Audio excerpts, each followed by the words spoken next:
ওনার বিল আছে 800, 1200 বা 1500 এর মধ্যে থাকে। তো গত মাসে ওনার বিল আছে 8,000 টাকা, এই মাসে 8,000 টাকা ছিল মানে গত ইয়ার আগে জামালা শেষ করে গেছে।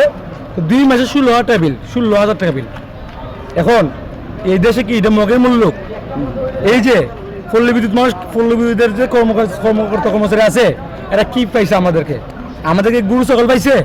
দেখেন, ওনাদের অফিসে আসছি বলার জন্য যে উনি একজন ভদ্র মহিলা ছিল, ওনাকে বললাম ম্যাম এটা প্রবলেমটা কি, সলিউশন কি?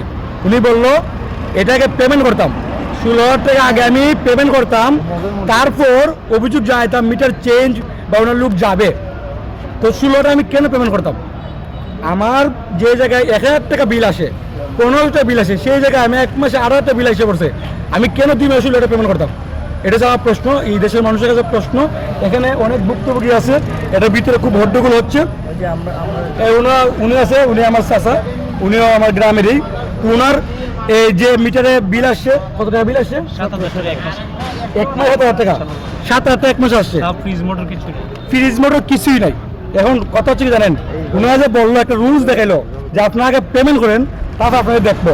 এবং আরেকটা অপশন দেখাইছে যে এই যে রেটিং, মানে আপনার মিটারে কত টাকা উঠলো আর এখানে কত ভুল লেগছে কিনা। উনি বলছে আপনার আগে এটা মিলান, যদি ভুল লিখে থাকে তাইলে ভাই একটা মিনিট, যদি ভুল লিখে থাকে তাহলে এখানে অভিযোগ দিতাম। আমার কথা হচ্ছে 1900 আগে ভাবে চাকরি করে, ওনার কাজই হচ্ছে গ্রাহকের সেবা দেওয়া। উনি সঠিকভাবে সুস্থ মস্তিষ্কে সকালবেলা যাক বিকেলবেলা যাক, গিয়ে একটা মিটারের সামনে গিয়ে উনি সঠিক বিলটা লাগবে। উনি কেন ভুল লাগবে? আর ওনার ভুলের মাসুল কেন আমরা জনগণ দেবো? এবং কেন আমি আমার সদর উপজেলা থেকে আমি এখানে আসবো স্বাস্থ্যগঞ্জে আইসা আমি এখানে এই 200-300 টাকা ভাড়া আপডাউন করবো আমার সময় অপচয় করে? এবং ওনাকে আমি বলে আসছি, যদি আপনারা জেনে রাখেন, যদি রিডিংটা ভুল হয় তাহলে নেক্সট টাইম ওনাদের লোক যখন যাবে আমাদের গ্রামে আবার নেওয়ার জন্য উনাকে জব দিতে দিয়ে আসতে হবে। মাতার শুদ্ধ বাইন্দা তুমি একটা মিনিট, গালিগালাজ করার দরকার নাই, ওনাদেরকে জব দিতে দিয়ে আসতে হবে। এবং আমরা আবার আসবো। আর এই বিষয়ে আপনারা কে কে আরো মানে সমস্যার মধ্যে পড়েছেন এটা জানাবেন। এবং আমি এই ভিডিওটা এজিএম বা জিএম বলে সম্ভবত এই আপনার হবিগঞ্জ জেলা পল্লী বিদ্যুতের সর্বস্তরের সর্বোচ্চ যে কর্মকর্তা আছে ওনাকে জিএম বলা সম্ভবত হবে, ওনাকে আমি মেনশন করতেছি।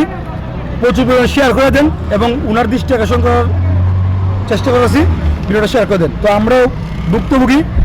আমি একটা কথা বলি, উনি একটু গরিব মানুষ, বুঝছেন, উনার সামর্থ্য নাই। এই যে এই আঙ্কেলগুলো আছে, উনাদের সামর্থ্য আছে, কিন্তু সামর্থ্য থাকলে কি হবে? আমি কেন অবৈধভাবে আপনার সাথে দেবো? আমি সামর্থ্য টাকা সত্ত্বেও কেন আমি টাকা দেবো? যে জায়গায় 500 টাকা আপনার কত বিল আসতো এগুলোর? আমরা তো এই যে 800-900 হঠাৎ করে আপনি 1 মাসে আপনার সাথে একটা এসে বললো, এটা কি কথা? তো বন্ধুরা, ভিউয়ার্স যারা আছেন, আমার শুভাকাঙ্ক্ষী যারা আছেন, আপনারা প্রচুর ভিডিওটা শেয়ার করে দেবেন। সবাই ভালো সুস্থ থাকবেন। আল্লাহ হাফেজ।